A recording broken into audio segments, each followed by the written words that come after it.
2014 2019 వరకు.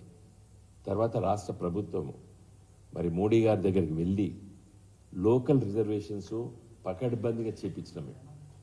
దాదాపు 95% local reservations zonal సిస్టంలో డిస్ట్రిక్ట్ వైజ్గా అవన్నీ చేసినాం.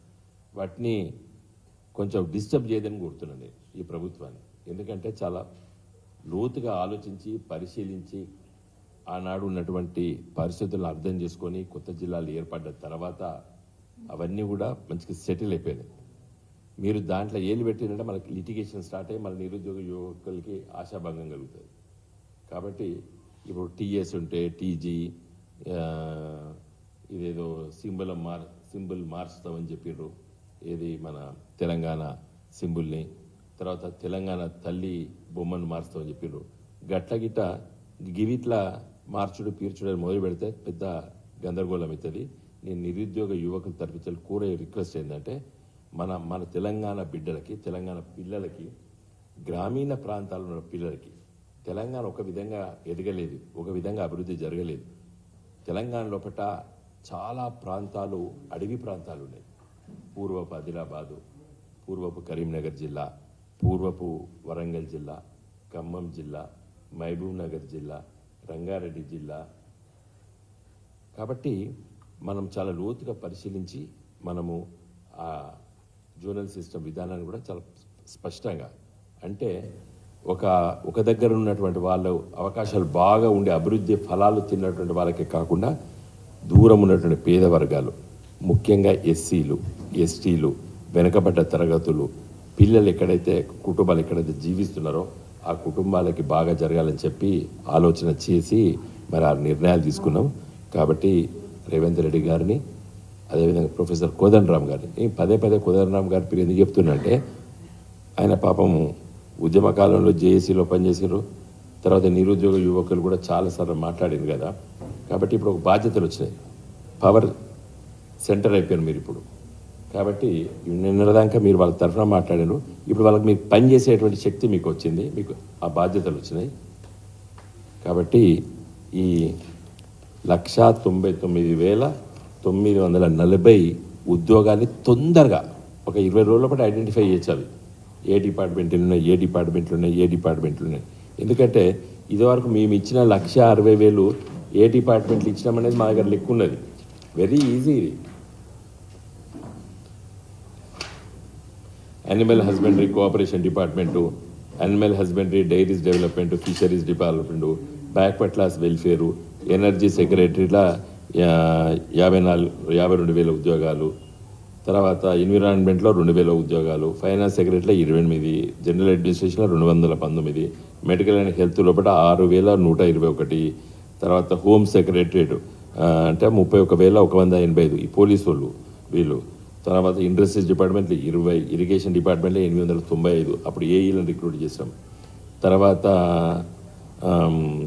లేబర్ డిపార్ట్మెంట్ 55, లా డిపార్ట్మెంట్లో 12 మంది, మైనారిటీస్ వెల్ఫేర్ డిపార్ట్మెంట్ 3,745, ఈ స్కూల్ టీచర్లు మైనారిటీ స్కూల్స్, మున్సిపల్ అడ్మినిస్ట్రేషన్లో 1,957, తర్వాత పంచాయతీరాజ్ రూరల్ డెవలప్మెంట్ దాంట్లో 10,763, ఇది మన గ్రామాల్లో జూనియర్ పంచాయత్ సెక్రటరీస్ను వాళ్ళ అపాయింట్మెంట్ వాళ్ళు, ప్లానింగ్ డిపార్ట్మెంట్లో 474, రూరల్ రెవెన్యూ డిపార్ట్మెంట్లో 3,543, షెడ్యూల్ క్యాస్ట్ డెవలప్మెంట్లో 3,770, secondary education secretary, school teachers 9,143, tribal welfare, ఇట్లా అన్ని ఏ డిపార్ట్మెంట్ ఎంతమంది ఉన్నాయన్నీ కూడా మేము లెక్క వెబ్సైట్లో దొరుకుతుంది. ఇది తెలంగాణ రాష్ట్ర ప్రభుత్వము number of post field phase 1 phase 2, ఇది ఫైనాన్స్ డిపార్ట్మెంట్ వాళ్ళు ఇచ్చినటువంటి లెక్క. ఇది వరకంటేనో పాత ప్రభుత్వం, ఇది కొత్త ప్రభుత్వం, రేవంత్ రెడ్డి గారి ప్రభుత్వం లెక్క. ఇది 1,60,083 మంది. ఏమన్నారండి వీళ్ళు ఎన్నికల ప్రచారం అప్పుడు? నింపలేదు నిరుద్యోగాలు ఎక్కువ ఉద్యోగం నింపలేదని. నింపినాం 1,60,083 మంది నింపినాం. 42,000 పరీక్షలు రాసుకున్నారు. వాళ్ళకు నిన్న మొన్న వస్తుంది. ఇంకా మొన్న రేవంత్ రెడ్డి గారు ఎల్బీ స్టేడియంలో 7,000 మంది నర్సులకు నింపినట్టు చెప్పాడు. ఆయన నోటిఫై చేసిండా? ఆయన ప్రభుత్వం ఐడెంటిఫై చేసిందా? ఆయన పరీక్షలు పెట్టిండా? ఆయన రిక్రూట్ చేసిండా? సరే, ప్రభుత్వాలు మారినప్పుడు ఎవరైనా పాత ముఖ్యమంత్రి పోయి కొత్త ముఖ్యమంత్రి వచ్చినా కుర్చీ ఒకటే కదా. కాబట్టి ఆయన ఏడాది తప్పుపడతలేను. కానీ ఒక్క మాట, ఇది నేను నింపలేదు, కేసీఆర్ నింపిండు, నేను ఇస్తున్నా అని చెప్తే ఎంత మంచుకోండు. మళ్ళీ ఇంకా 15,000 ఇస్తున్నా అన్నాడు. 15,000 కూడా గత ప్రభుత్వం నింపినే, అవి ఎలక్షన్ కోడ్ వల్ల ఆగినాయి పోలీస్ కానిస్టేబుల్స్. అది గత 1.5 year నుంచి వెళ్ళి రన్నింగు, తర్వాత ఫిజికల్ ఫిట్నెస్ ఇవన్నీ జరిగి పర్ఫెక్ట్గా ఇప్పుడు లెటర్లతో సహా వాళ్ళకి రెడీ అయి ఉన్నాయి పోస్టింగ్ ఆర్డర్స్. అవి కూడా కేసీఆర్ గారి ప్రభుత్వమే ఇచ్చింది. నువ్వు అంటే రేవంత్ రెడ్డి గారు ఇప్పుడు ఈ 60 ఉద్యోగాలతో స్టార్ట్ చేసాడు. ఇలా ఈ ప్రెస్ మీట్ పెట్టడం కారణం ఏంటంటే బోని మొదలుపెట్టాడు. 2 లక్షల ఉద్యోగాలని చెప్పి 60 ఉద్యోగాలతో బోని పెట్టారు. తప్పులేదు, 60 నేనేం తప్పుపడతలేను.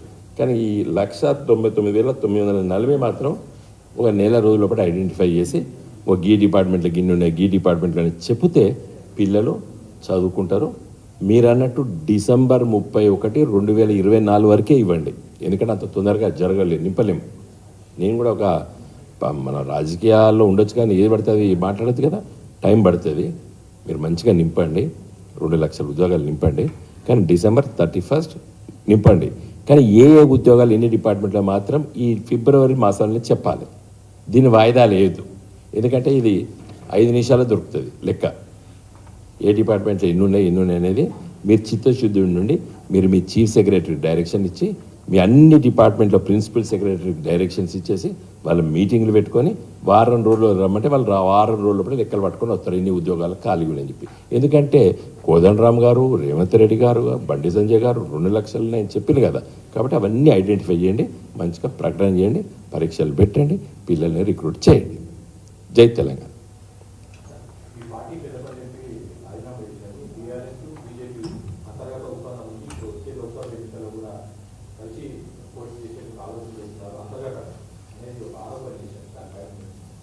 ఇప్పుడు ఆయన ఆరోపణ, ఆయన ఏ స్థాయిలో ఉండి ఆరోపణ చేయగలుగుతాడు?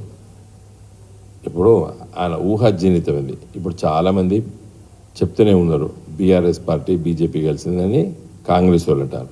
బీఆర్ఎస్ వాళ్ళు ఏమంటారు, బీజేపీ వాళ్ళు ఏమంటారు, బీఆర్ఎస్ పార్టీ కాంగ్రెస్ కలిసిందని వీళ్ళంటారు. నేనంటానా బీజేపీ వాళ్ళు కాంగ్రెస్ వాళ్ళు కలిసి అని అంటాను. దానికి నేను రుజువు చెప్తున్నా. 2019లో నేను కరీంనగర్లో పోటీ చేసిన. పొన్నం ప్రభాకర్ గారు అండి, ఆయనకు అంత డిపాజిట్ పోయేంత లీడర్ కాదు ఆయన. కానీ కరీంనగర్లో డిపాజిట్ పోయింది. వాళ్ళ ఓట్లని బండి సంజయ్కి ఇప్పించారు. మన మధు యాస్కి గౌడ్ గారు వారు నిజామాబాద్లో 35-40 వేలు పడతాయి. ఆయన డిపాజిట్ పోయేంత లీడర్ కాదు. ఆయన కూడా మంచి ఓసారి MP, all India Congress committee secretary. అక్కడ కూడా వాళ్ళు బీజేపీకి ఇచ్చారు. అంటే ఎవరెవరు కుమ్మక్కారు? మరి ఆ బీజేపీలకు భువనగిరిలో నల్గొండ లోపల 2019 లోపల ఎన్ని ఓట్లు వచ్చినా మీకు తెలుసు. కాబట్టి వాళ్ళు ట్రాన్స్ఫర్ చేసుకున్నారు. నేను పొత్తు పెట్టుకున్నాను కూడా అంటలేను.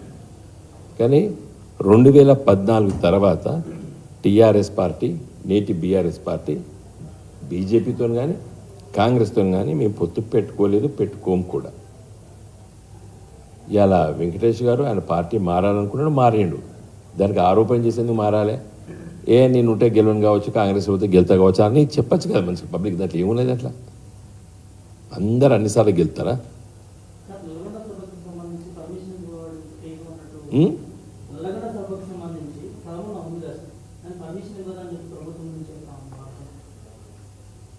ప్రభుత్వము రిజెక్ట్ చేస్తే, పబ్లిక్ మీటింగ్ రిజెక్ట్ చేస్తే మాకున్న అటువంటి అవెన్యూ హైకోర్టు కూడా చూస్తాం. మేమైతే ప్రభుత్వం రిజెక్ట్ చేస్తే నేను అనుకోవడం లేదు. ఎందుకంటే ఇట్స్ ఓన్లీ ప్రజల్ని చైతన్యపరచడానికి, సెన్సిటైజ్ చేయడానికి. మన ఉమ్మడి ప్రాజెక్టులు అనే పేరిట కేంద్ర ప్రభుత్వం వాటిని లాక్కోవడం కరెక్ట్ కాదు. దురదృష్టవశాత్తు ఏంటంటే కాంగ్రెస్ వాళ్ళు తీసుకొచ్చిన చట్టంలో, ఆంధ్రప్రదేశ్ రాష్ట్ర విభజన చట్టంలో పట్టే అది ఉన్నది. అయినప్పటికీ కేసీఆర్ గారు 10 ఏళ్ళు కాకుండా దాన్ని లాక్కొని వచ్చాడు.